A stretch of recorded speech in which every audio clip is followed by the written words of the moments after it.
ஆகிய பல்வேறு துறைகளில் அவர் ஆற்றிய பணிகள் வரலாற்றுடன் இன்னும் கிடைத்துள்ளன. வரலாற்று சுவடிகளில் இருந்துதான் எதிர்காலம் ஏற்படுகின்றது. அதனால் தான் ஸ்ரீலஸ்ரீ ஆதிகநாதன் அவர்களை மறைவுக்கு பின்னும் சைவமும் தமிழும் இன்னும் அவரை எதிர்க்கின்றது. 19ஆம் நூற்றாண்டின் தலை சிறந்த தமிழ் அறிஞர்களிலே நாவலரின் பெயர் இன்னமும் ஒளிவிட்டு பிரகாசிக்கின்றது. ஈழத் திருநாட்டில் மட்டுமன்றி தென்னிந்தியாவிலும் நாவலரது புகழும் பெருமையும் இன்னமும் மனம் வீசிக் கொண்டிருக்கின்றது. பேச்சாற்றலுக்கு பெயர் பெற்றதால் இவர் நாவலர் என பெயர் சூட்டப்பட்டார். அக்காலத்திலே வாழ்ந்த சகல தமிழ் அறிஞர்களது பேச்சுத்திறன் நாவலரிடம் தோற்றிவிடும்.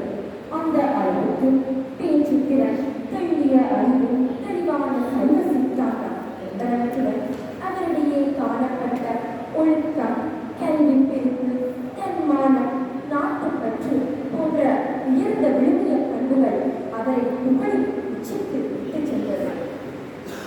சில பூமி விழா திருமூலர் சொன்ன திருவாக்கு யாழ்ப்பாணம் தமிழ் பாடி பரிசு பெற்ற யாழ்ப்பாண ராஜ்யத்தின் தலைநகர் நல்லூர். நல்லூர் எனும் திருவூரிலே பாண்டி பழவர் பகுதி 1822ஆம் ஆண்டு கண்டப்பிள்ளை சிவகாமி தம்பதியினருக்கு மகனாக பிறந்தார் ஸ்ரீலஸ்ரீ ஆறுமுகநாதர். இவருக்கு பெற்றோர் தப்பிய ஆறுமுகம் பிள்ளையாகும். இவரிடத்தில் காணப்பட்ட திறமையை கருத்தில் கொண்டு நல்லூர் சுப்பிரமணிய வாத்தியாளர்கள் இவரது பெற்றோர் நாவலரை ஒப்படைத்தனர். அங்கு நீதி நூல்களான நிகழ்வு, சுவடி ஆகிய நூல்களை கற்றறிந்தார். அது மட்டுமல்லாது நைனடம், பாரதம், கந்த புராணம் ஆகிய நூல்களுக்கும் பொருள் கற்றுத் தொடங்கினார் ஸ்ரீலஸ்ரீ ஆறுமுகநாதர் பெருமாள். இவர் தனது 12வது வயதின் போது அதிமதிப்புக்குரிய பாதிரியார் பீட்டர் பாஸ்வர் அவர்கள் ஆங்கில மொழியில் கற்றார். இவர் ஐயா திருமுறை கற்க வேண்டும் என்ற தமிழ் மொழியில் புலவர் சீனாடி ராஜபுலவர், சரவணமுத்து புலவர் ஆகியோருடன் ரகுவம்சம், திருவள்ளுவம், திருக்கோவையார், சீவக சிந்தாமணி, சிலப்பதிகாரம் ஆகிய நூல்களை கற்றுக்கொண்டார். ஆறுமுகநாதர் தனது 24வது வயதிலேயே சைவ பிள்ளைகளுக்காக இலவசமாக கல்வியை போதிக்கத் தொடங்கினார்.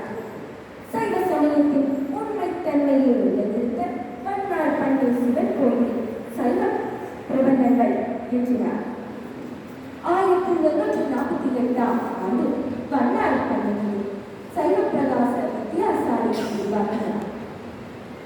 இலங்கையில் நாவலர், புலோரி, கோப்பாய் போன்ற இடங்களில் பாடசாலைகளை உருவாக்கியுள்ளார்.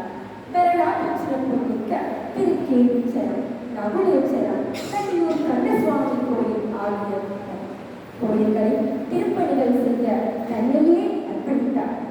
இலங்கை சட்டசபைக்கான தேர்தல் வந்தபோது தமிழர் ஒருவரை தெரிவு செய்யும் பொருட்டு சர் பொன் ராமநாதன் அவர்களை தெரிவு செய்தார். அவருடைய வெற்றிக்கால் வெறும் அதிகாரமற்ற சைவ சமயத்திற்கும் தமிழுக்கும் அருந்துண்டாற்றிய 1879ஆம் ஆண்டு மார்கழி மாதம் 5ஆம் தேதி உரையடை செய்தார். இவரது குருவு செலுத்தினார் கார்த்திகை மாத மக நட்சத்திரத்திலார். இவரை போன்று நாமும் சைவமும் தமிழும் படைக்க எம்மால் முடிந்த உதவியை